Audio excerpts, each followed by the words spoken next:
على رسوله الكريم أما بعد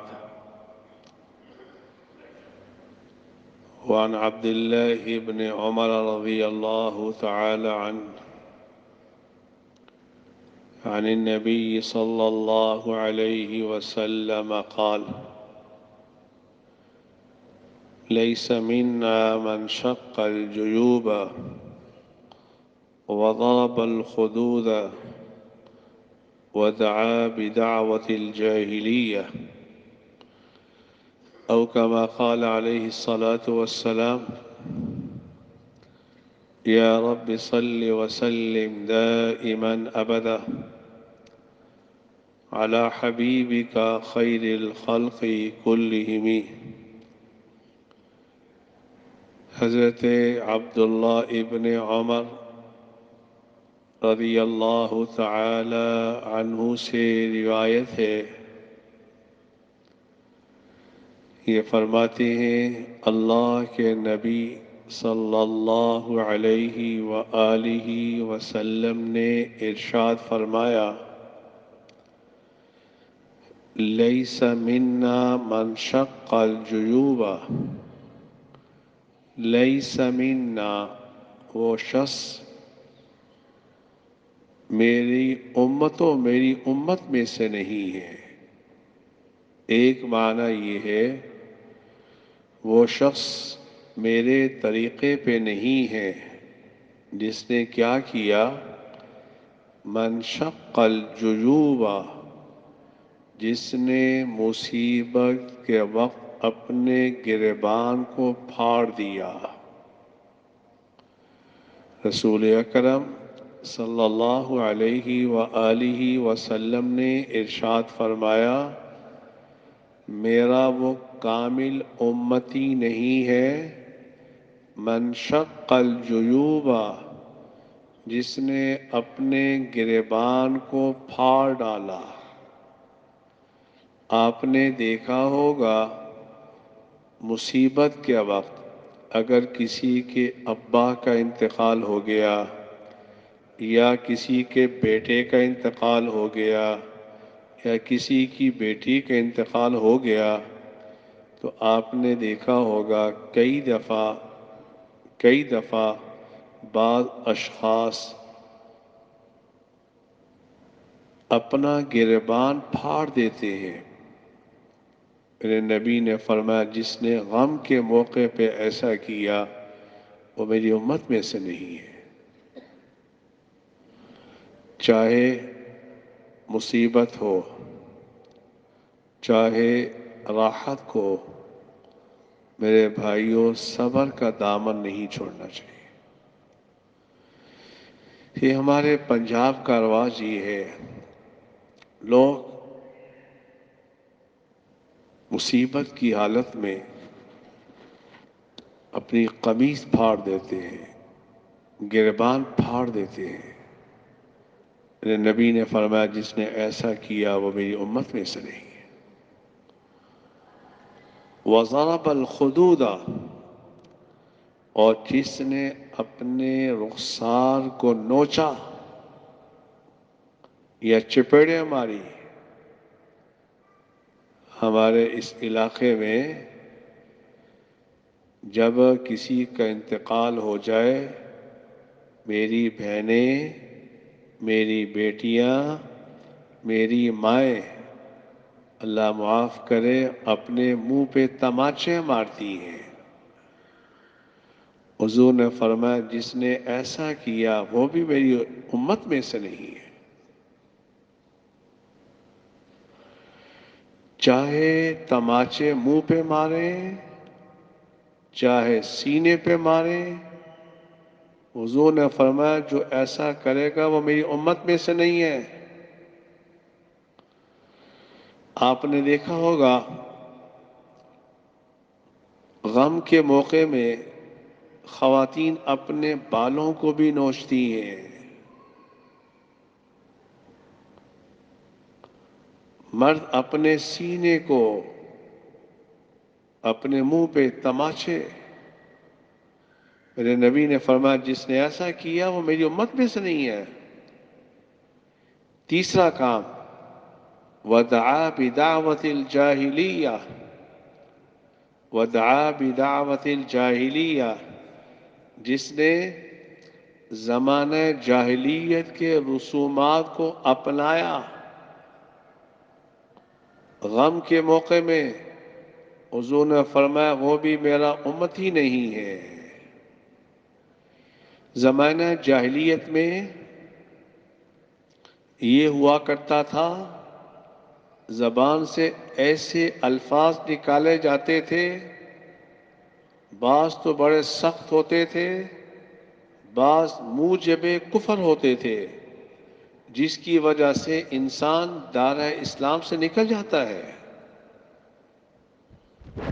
مثلا وہ الفاظ جو موجب کفر تو نہیں ہے لیکن پھر بھی سخت قسم کے الفاظ ہیں۔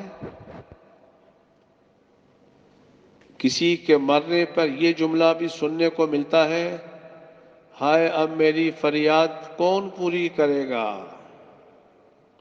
یہ میری بہنیں، میری مائیں، میری بیٹیاں، کسی کے مرنے پر یہ جملہ بھی ان کی زبان سے نکل جاتا ہے، ہائے اب میری فریاد کون پوری کرے گا۔ یہ جملہ مناسب نہیں ہے، یہ زمانہ جاہلیت کے الفاظ ہیں۔ اور بعض ایسے الفاظ اس موقع پر استعمال کیے جاتے ہیں جس کی وجہ سے انسان اسلام سے نکل جاتا ہے۔ مثلا کئی دفعہ کئی خواتین کے منہ سے یہ جملہ سننے کو ملتا ہے، اے اللہ، نعوذ باللہ، تجھے ہمارا گھر ہی ملا تھا اور کسی کا گھر تجھے نظر نہیں آیا؟ ایسے قسم کے الفاظ، ودعا بدعوت الجاہلیہ۔ لیکن میرے بھائیوں، رونا رونا یہ کوئی خلاف سنت نہیں، آنسوؤں کا بہانا یہ کوئی خلاف سنت نہیں۔ جیسے کہ حضرت ابراہیم جو رسول اکرم صلی اللہ علیہ وسلم کے صاحبزادے تھے، حضرت عبد الرحمن ابن عوف ان کی انتقال کے بعد حضرت ابراہیم کی میت کو اٹھا کر رسول اللہ کی گود میں دیا۔ میرے نبی نے اپنے بیٹے کو دیکھا تو آپ کی آنکھوں میں آنسو آ گئے، آنسو رو پڑے۔ حضرت عبد الرحمن ابن عوف نے عرض کیا، یا رسول اللہ صلی اللہ علیہ وسلم، کیا رونا منع نہیں ہے؟ کیا عبد الرحمن وہ رونا منع ہے جو چیخ و پکار سے ہو؟ آنسوؤں کا بہہ جانا یہ ایک فطرتی عمل ہے۔ اور یہ بھی بتاتا جاؤں، عجیب روایات میں آتا ہے، ترمذی کی روایت ہے، جب کوئی آدمی کسی کے مرنے پر اس کی اتنی مدح کرتا ہے، واہ جبلا، ہائے تو پہاڑ تھا، تو سارے خاندان کا سر تھا، اب ہمارا کیا بنے گا؟ حدیث میں آتا ہے رسول اکرم صلی اللہ علیہ وسلم نے فرمایا، جب یہ انسان یہ جملہ کہتا ہے اس مرنے والے کے بارے میں، فرشتے اس کے سینے پہ ایک مکہ لگاتے ہیں، مرنے والے کے سینے پر، فقالت الملائکہ، فرشتے کہتے ہیں کیا تو ایسے ہی تھا جیسے ہی کہہ رہی ہے؟ اس لیے ایک حدیث میں آتا ہے، ان المیت لا يعذب ببکاء اہلہ، میت کو اس کے گھر والوں کے رونے کی وجہ سے عذاب دیا جاتا ہے۔ یہ وہ ہے جس نے اپنے گھر والوں کو منع نہ کیا ہو۔ اس لیے میرے بھائیوں، آپ نے بھی دنیا سے جانا ہے، میں نے بھی دنیا سے جانا ہے، اپنی اولاد کو وصیت کر کے جاؤ، بیٹا جانا سب نے ہے، لیکن میرے مرنے کے بعد زبان سے ایسے الفاظ نہ نکلیں جو رب العالمین کی بارگاہ میں شکایت کا سبب بنے۔ یہ جو ہمارے علاقہ ہے، یہ حسن ابدال کی طرف، یہاں خاص قسم کی خواتین جو اسی کام کے لیے مقررہ ہیں، وہ مجمع کو اٹھانے کے لیے گھر سے بالکل ٹھیک آتی ہیں، تو جب میت کے گھر میں داخل ہوتی ہیں سر پہ دوپٹہ باندھ کر ایسے الفاظ کہتے ہیں جس میں سارے مجمع رونا شروع کر دیتا ہے۔ اکثر الفاظ وہ ہوتی ہیں، ایسے الفاظ ہوتے ہیں جو شریعت مطہرہ میں نامناسب بلکہ بعض تو موجب کفر ہوتے ہیں۔ اس لیے آنکھوں سے آنسوں کا جاری ہو جانا یہ خلاف شرع نہیں ہے، لیکن اپنی زبان سے ایسے الفاظ کو صادر کرنا۔ یہ جب بالاکوٹ میں زلزلہ آیا تو میں ایک جگہ وہاں گیا، زلزلے کے بعد جہاں 50,000 آدمیوں کی آبادی تھی، پہاڑ کھلا، آبادی اندر، پہاڑ بند ہو گیا۔ یہ سید احمد شہید کی وہاں مزار۔ تو میں جب بعد میں کہ اب تو لوگوں میں اللہ کا خوف آ گیا ہوگا، اتنا بڑا عذاب، تو میں نے اللہ معاف کرے ان لوگوں کی زبان سے یہ جملہ سننے کو ملا، اچھا اللہ ہم تو سڑک ہی کر سکیں گا، نعوذ باللہ من ذالک۔ اس لیے حضور نے فرمایا لیس منا، وہ میری امت میں سے نہیں ہے جس نے اپنے گربان کو چاک دیا، پھاڑ دیا،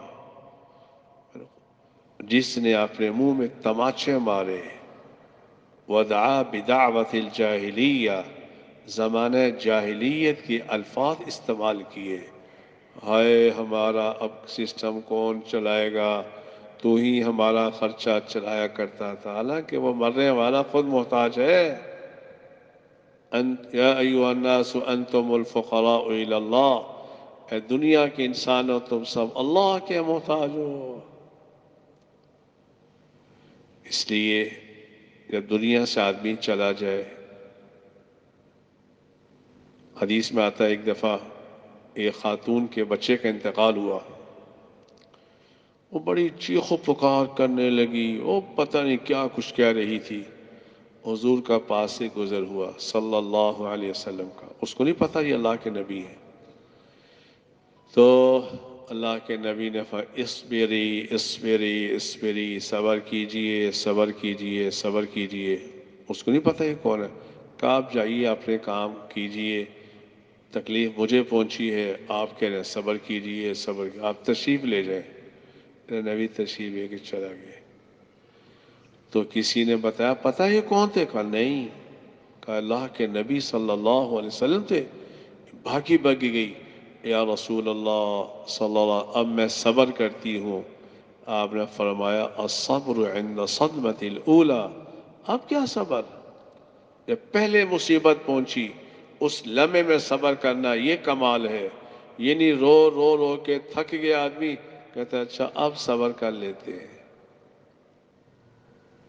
میرے دوستو سب نے جانا ہے، تعزیت کے لیے صرف 3 دن ہے، 3 دن، یہ 40 دن مسلسل، ایک ان کے ابا کا انتقال ہوا، دوسرا لوگوں 40 دن کو کھانے کے لیے آ رہا، کو کیا کرنے کے لیے، یہ نہیں ہے ہمارے لیے نمونہ، نہ کسی مولانا کا عمل ہے، نہ کسی شیخ الحدیث کا عمل ہے، ہمارے لیے نمونہ حیات رسول اللہ کی ذات اقدس ہے، آپ نے جو طریقہ چھوڑا ہے وہی طریقہ بہتر ہے، اللہ مجھے بھی آپ کو بھی ان باتوں پہ عمل کرنے کی توفیق عطا فرمائے۔ الحمدللہ رب العالمین، الحمدللہ رب العالمین، الحمدللہ